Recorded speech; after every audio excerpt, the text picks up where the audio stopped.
రమ్మంటున్న చర్చకి రా. నారా చంద్రబాబు నాయుడు కమాన్, ఎన్నికల్లోనే చర్చిద్దాం. పోలవరం ఎందుకు పూర్తి కాలేదు? అది నా తప్పిదమా, ఈ ప్రభుత్వ తప్పిదమా, లేక చంద్రబాబు నాయుడు గారు తప్పిదమా తేల్చుకుందాం రమ్మని అడుగుతా ఉన్నా. దిక్కుమాలినటువంటి పనులు చేసినటువంటి వ్యక్తి నారా చంద్రబాబు నాయుడు గారు. భజన చేయించాడు, గుర్తుందా మీకు? పోలవరం పోలవరం పోలవరం అని భజన చేయించాడు. గేట్లు పెట్టకుండా భజన చేయించాడు. స్పిల్వే కంప్లీట్ కాకుండా భజన చేయించాడు. కాఫర్ డ్యాములు కంప్లీట్ కాకుండా భజన చేయించాడు. డైవర్ట్ కాకోకుండా, నది డైవర్షన్ లేకుండా భజన చేయించాడు. కమాన్, దమ్ముంటే రా, చర్చిస్తా. పోలవరం నీ అసమర్థత వల్ల, నీ ఆలోచన విధానం వల్ల, నీ డబ్బు కక్కుర్తి వల్ల, ఇప్పుడు మీ మోడీ గారు చెప్పినటువంటి ఏటీఎం గా నువ్వు ఓడుకోవడానికి ప్రయత్నం చేసినందువల్లే పోలవరం దెబ్బతింది. దాన్ని బాగు చేసేటటువంటి ప్రయత్నం చేస్తున్నాం. ఏ క్షణంలోనైనా నారా చంద్రబాబు నాయుడు గారితో సిద్ధంగా ఉన్న పోలవరం పూర్తి కాకపోవడానికి ప్రధానమైనటువంటి కారణం నిందితుడు నారా చంద్రబాబు నాయుడు అని మనవి చేస్తున్నాం. అదేమంటే పతిడు మాట అంటారు, రాంబాబుకి డ్యాన్స్ వేయటం వచ్చని. మీ పక్కన పవన్ కళ్యాణ్ వేయట్లేదు డ్యాన్సులు సినిమాల్లో డబ్బుల కోసం? నేను డబ్బుల కోసం డ్యాన్స్ చేస్తానా? పండుగ, భోగి పండుగ. భోగి పండుగలో నేను ఇవ్వాలే కాదే, ప్రతిసారి 3 సంవత్సరాల నుంచి భోగి మంట వేసి నా సోదరులతో సోదరీమణులతో నృత్యం చేస్తా, ఆనంద తాండవం చేస్తా. దాన్ని పట్టుకుని రాంబాబు డ్యాన్స్ చేస్తాడు, రాంబాబు పండక్కి డ్యాన్స్ చేస్తాను తప్ప పొలిటికల్ గా డ్యాన్స్ చేసే స్వభావం నాకు లేదు. చంద్రబాబు, నువ్వు పొలిటికల్ డాన్సర్వి. కాసేపు మోడీతో డాన్స్ చేస్తావు, కాసేపు సిపిఐ సిపిఎంతో డాన్స్ చేస్తావు, కాసేపు పవన్ కళ్యాణ్తో డాన్స్ చేస్తావు. అన్ని పార్టీలు మారుతూ డాన్స్ చేయించేటటువంటి ఒక డాన్సర్వి, పొలిటికల్ డాన్సర్వి నువ్వు చంద్రబాబు నాయుడు అని మనవి చేస్తున్నా. నేను పండుగకు నా సోదరీమణులతో డాన్స్ చేసి ఆనందపడతాను తప్ప I never political dance. Pawan Kalyan కూడా పొలిటికల్ డాన్స్ చేస్తాడు. కాసేపు పవన్ కళ్యాణ్తో చంద్రబాబుతో డాన్స్ చేస్తాడు, కాసేపు మోడీతో డాన్స్ చేస్తాడు, కాసేపు సింగిల్ గా డాన్స్ చేస్తాడు, ఇటు అటు డాన్స్ చేస్తాడు, వీళ్ళిద్దరి మధ్యన డాన్స్ చేస్తాడు. ఈ రకంగా మీరు డాన్స్ వేసేవాళ్ళు, నేను భోగికి మాత్రమే డాన్స్ వేసేవాడిని. దాన్ని చూసి డాన్స్ చేస్తాడు, మీ మంత్రి డాన్స్ చేస్తాడు. అసలు మంత్రి అంటే ఏమిటో తెలుసా అంటున్నాడు.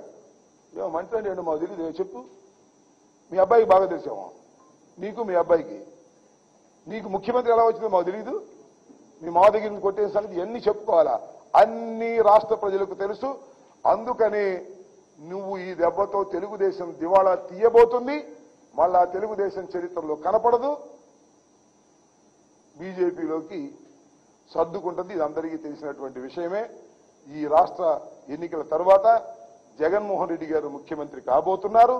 ఆ ముఖ్యమంత్రి అయిన తర్వాత చంద్రబాబు నాయుడు గారు వెళితే జైలు కన్నా వెళతారు, లేకపోతే మోడీ గారి పార్టీలో విలీనమైనా చేస్తాడు. ఇవాళ నేను చెప్పాను. Please underline this point. ఇది ఖచ్చితంగా జరుగుతుందని కూడా ఈ సందర్భంగా చెప్పదలుచుకున్నాను.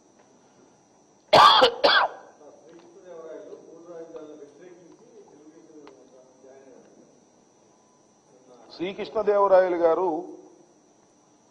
3 రాజధానులకు వ్యతిరేకించడం వల్ల నేను తెలుగుదేశంలో చేరాను అని చెప్పారని మీరు అంటున్నారు. నేను వినలేదు, నిజమై ఉంటుంది.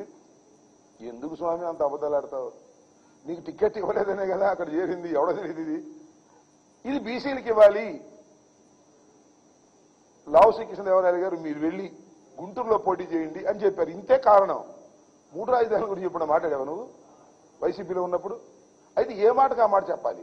కన్నా లక్ష్మీనారాయణ గారు చంద్రబాబు గారిని తిట్టాడు కానీ లావు శ్రీకృష్ణదేవరాయలు మాత్రం ఎప్పుడు చంద్రబాబుని తిట్టలా. అంటే ప్రీ ప్లాన్ గానే ఉండాలన్నమాట. తిడితే మళ్ళీ అక్కడికి వెళ్ళలేమని. ఈ కన్నా లక్ష్మీనారాయణ తిట్టాడు. లావు శ్రీకృష్ణదేవరాయలు వేరే కదా, ఆయన మీకు తెలుసు కదా ఆయన పరిస్థితి ఏంటో. అందువల్ల ఆయన ఎప్పుడు చంద్రబాబుని తిట్టను కూడా తిట్టలా. ఎందుకంటే మళ్ళీ చంద్రబాబు పంచం చేరదాం అనేటువంటి ఆలోచన వాళ్ళకు ఉంది కావని అందుకని తిట్టలేదు. అయ్యా నేను మనవి చేస్తున్నా, లావు శ్రీకృష్ణదేవరాయలు గారు అబద్ధాలు ఆడుతున్నాడు. ఆయన 3 రాజధానుల గురించి కాదు, ఆయన గుంటూరు వెళ్లి పోటీ చేయమన్నందుకే ఆయన సైకిల్ ఎక్కి ఇవాళ ఒక బీసీ మీద పోటీ చేస్తున్నాడు. బీసీకి సీట్ ఇస్తానంటే పార్టీ మారినటువంటి లావు శ్రీకృష్ణదేవరాయలు గారికి బీసీల ఓటు అడిగే హక్కు లేదు. ఏ ఒక్క బీసీ కూడా ఓటు వెయ్యడు. తుక్కుగా అత్యధికమైనటువంటి మెజార్టీతో అనిల్ యాదవ్ గెలవబోతున్నాడు. తుక్కుగా లావు శ్రీకృష్ణదేవరాయలు గారు ఓడిపోబోతున్నారు. రాసుకోమని కూడా ఈ సందర్భంగా చెప్పదలుచుకున్నాం. రమ్మంటున్న చర్చకి రా నారా చంద్రబాబు నాయుడు, కమాన్, ఎన్నికల్లోనే చర్చిద్దాం. పోలవరం ఎందుకు పూర్తి కాలేదు? అది నా తప్పిదమా, ఈ ప్రభుత్వ తప్పిదమా, లేక చంద్రబాబు నాయుడు గారు తప్పిదమా? తేల్చుకుందాం రమ్మని అడుగుతా ఉన్నా. దిక్కుమాలినటువంటి పనులు చేసినటువంటి వ్యక్తి నారా చంద్రబాబు నాయుడు గారు. భజన చేయించాడు, గుర్తుందా మీకు? పోలవరం పోలవరం పోలవరం అని భజన చేయించాడు. గేట్లు పెట్టకుండా భజన చేయించాడు. స్పిల్వే కంప్లీట్ కాకుండా భజన చేయించాడు. కాఫర్ డ్యాములు కంప్లీట్ కాకుండా భజన చేయించాడు. డైవర్ట్ కాకోకుండా, నది డైవర్షన్ లేకుండా భజన చేయించాడు. కమాన్, దమ్ముంటే రా, చర్చిస్తా. పోలవరం నీ అసమర్థత వల్ల, నీ ఆలోచన విధానం వల్ల, నీ డబ్బు కక్కుర్తి వల్ల, ఇప్పుడు మీ మోడీ గారు చెప్పినటువంటి ఏటీఎం గా నువ్వు ఓడుకోవడానికి ప్రయత్నం చేసినందువల్లే పోలవరం దెబ్బతింది. దాన్ని బాగు చేసేటటువంటి ప్రయత్నం చేస్తున్నాం. ఏ క్షణంలోనైనా నారా చంద్రబాబు నాయుడు గారితో సిద్ధంగా ఉన్న పోలవరం పూర్తి కాకపోవడానికి ప్రధానమైనటువంటి కారణం నిందితుడు నారా చంద్రబాబు నాయుడు అని మనవి చేస్తున్నాం. అదేమంటే పతితో మాట అంటారు, రాంబాబుకి డ్యాన్స్ వేయటం వచ్చని. మీ పక్కన పవన్ కళ్యాణ్ వేయట్లేదు డ్యాన్సులు సినిమాల్లో డబ్బుల కోసం? నేను డబ్బుల కోసం డ్యాన్స్ చేస్తానా? పండుగ, భోగి పండుగ. భోగి పండుగలో నేను ఇవ్వాలే కాదే, ప్రతిసారి 3 సంవత్సరాల నుంచి భోగి మంట వేసి నా సోదరులతో సోదరీమణులతో నృత్యం చేస్తా, ఆనంద తాండవం చేస్తా. దాన్ని పట్టుకుని రాంబాబు డ్యాన్స్ చేస్తాడు, రాంబాబు పండక్కి డ్యాన్స్ చేస్తాను తప్ప పొలిటికల్ గా డ్యాన్స్ చేసే స్వభావం నాకు లేదు. చంద్రబాబు, నువ్వు పొలిటికల్ డాన్సర్వి. కాసేపు మోడీతో డాన్స్ చేస్తావు, కాసేపు సిపిఐ సిపిఎంతో డాన్స్ చేస్తావు, కాసేపు పవన్ కళ్యాణ్తో డాన్స్ చేస్తావు. అన్ని పార్టీలు మారుతూ డాన్స్ చేయించేటటువంటి ఒక డాన్సర్వి, పొలిటికల్ డాన్సర్వి నువ్వు చంద్రబాబు నాయుడు అని మనవి చేస్తున్నా. నేను పండుగకు నా సోదరీమణులతో డాన్స్ వేసి ఆనందపడతాను తప్ప I never political dance. Pawan Kalyan కూడా పొలిటికల్ డాన్స్ చేస్తాడు. కాసేపు పవన్ కళ్యాణ్తో చంద్రబాబుతో డాన్స్ చేస్తాడు, కాసేపు మోడీతో డాన్స్ చేస్తాడు, కాసేపు సింగిల్ గా డాన్స్ చేస్తాడు, ఇటు అటు డాన్స్ చేస్తాడు, ఇళ్ళ మధ్యన డాన్స్ చేస్తాడు. ఈ రకంగా మీరు డాన్స్ వేసేవాళ్ళు, నేను భోగికి మాత్రమే డాన్స్ వేసేవాడిని. దాన్ని చూసి డాన్స్ చేస్తాడు, మీ మంత్రి డాన్స్ చేస్తాడు. అసలు మంత్రి అంటే ఏమిటో తెలుసా అంటున్నాడు. ఏమో మంత్రి అంటే ఏంటో మాకు తెలియదు, చెప్పు. మీ అబ్బాయికి బాగా తెలిసామో, నీకు మీ అబ్బాయికి. నీకు ముఖ్యమంత్రి ఎలా వచ్చిందో మాకు తెలియదు. మీ మా దగ్గర నుంచి కొట్టే సంగతి ఎన్ని చెప్పుకోవాలా? అన్ని రాష్ట్ర ప్రజలకు తెలుసు. అందుకని నువ్వు ఈ దెబ్బతో తెలుగుదేశం దివాళా తీయబోతుంది. మళ్ళా తెలుగుదేశం చరిత్రలో కనపడదు,